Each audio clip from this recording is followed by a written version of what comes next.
to the Alternative Guide to Postgraduate Funding Online. This is the introductory video where we will introduce the world of postgraduate funding through charities and trusts and explain how to use this website. So, charities and trusts. There are tens of thousands of charities and trusts that are active in the UK today, set up and financially sustained by private individuals for a wealth of philanthropic reasons. Now, although relatively few postgraduate students think to apply to charity, many of them will consider sponsoring PhD, Masters or PGCE study. Sometimes the eligibility criteria is a bit diverse and a bit bizarre. The vegetarian charity, for example, only grants funding to vegetarian or vegan students. The Leave a Home Trades Charities Trust only grants funding to students whose parents are grocers, pharmacists or commercial travellers. And the Christchurch Southwark Educational Foundation only grants funding to students who live in selected postcodes in South East London. However, there are also a lot of other charities with more open eligibility criteria, so there's pretty much something for everyone, given how many charities there are.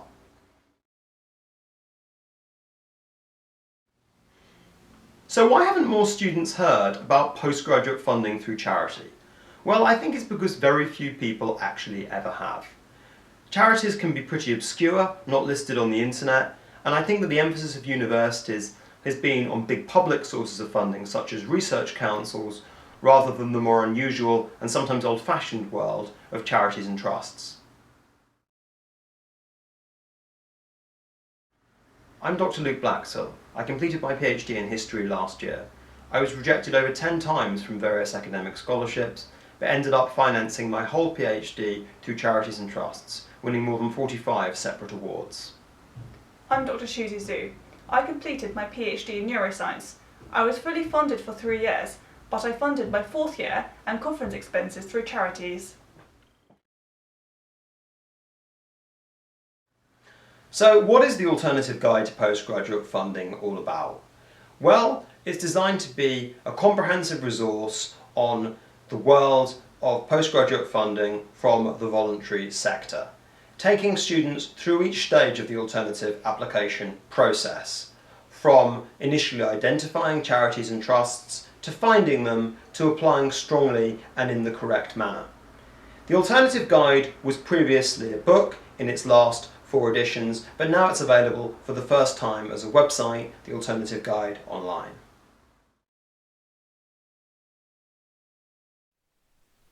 Now, there are 3 key stages that you must move through to successfully obtain postgraduate funding from charities, and it's very important to bear these in mind as you use the website.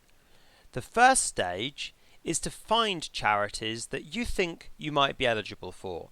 You can find them using our funding database, which has over 600 funders with more added each month, and a variety of other techniques using books in the library and the internet and asking for advice.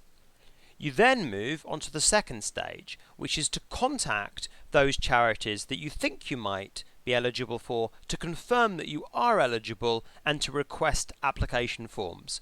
You do this with a letter or an email of inquiry, and we explain how to do that in the request form section. The third and final stage, assuming that a charity that you have written to has invited you to apply and given you an application form, you obviously have to fill that application form in as strongly as you can to give yourself the best chance of gaining that award. And we deal with the application process in the Making Your Application section, the Personal Statements section and the Financial Statements section. We'll now take you on a guided tour on how to use the Alternative Guide Online, section by section. Welcome to the Alternative Guide to Postgraduate Funding Online. In this 5-minute video, we'll just give you a brief idea of how to use the website and highlight its main features. So the first thing to get used to are these 8 master buttons. These take you through the alternative application process in an intuitive order. So to start with, we have the introduction section where we are now. Introduces charities and trusts and how they're different from public sources of funding. A good place to start. We then move on to finding funding. Obviously, because there are so many thousands of charities, finding the charities is a very important thing to be able to do. And this looks at general strategies you can use. Looking online, looking in the library, asking for advice, etc. And they have their own little sub-pages as well. Then our funding database. This is probably the most useful tool on the website. 600 charities sourced by our team, with more being added each month.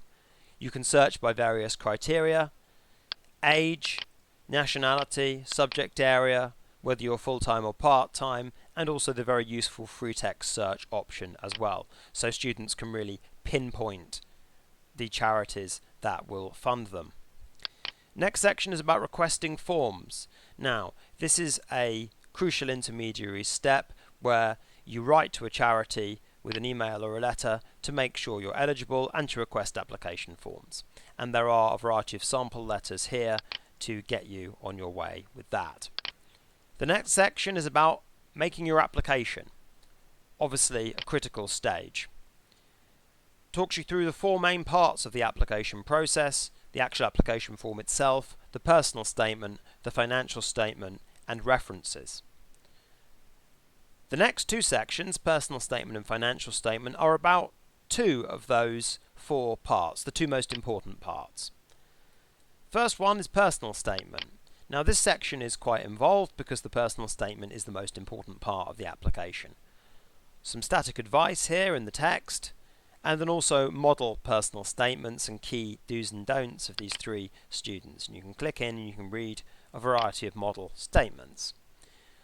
Also advanced application techniques for particular student groups, for example PhD students, or master students, international students, etc. Finally, the personal statements assistant. Now this is one of the first of the utilities that this website has. So this personal statement assistant gives you paragraph by paragraph guidance where you can input these paragraphs, and it will give you prompts to make sure you have included the right things. And you can click on saved statement. Another useful option for a student. The next place is the financial statement assistant. You can also navigate with this drop-down menu here as well as the buttons. So financial statement as well as some advice. It also has another utility, financial statement assistant. There are two versions of this for students who are applying for fees and maintenance grants, and for students who are applying for research, travel and conference expenses. This gives you some guidance on how to be able to present your financial statement, and also how much is sensible to put in each box. Both the personal and financial statement assistants can also be downloaded and printed off as well. Finally, we've got the frequently asked questions section, which is obviously pretty intuitive. Probably some other things you need to know about the website are firstly that there are videos in each of the 8 main master sections.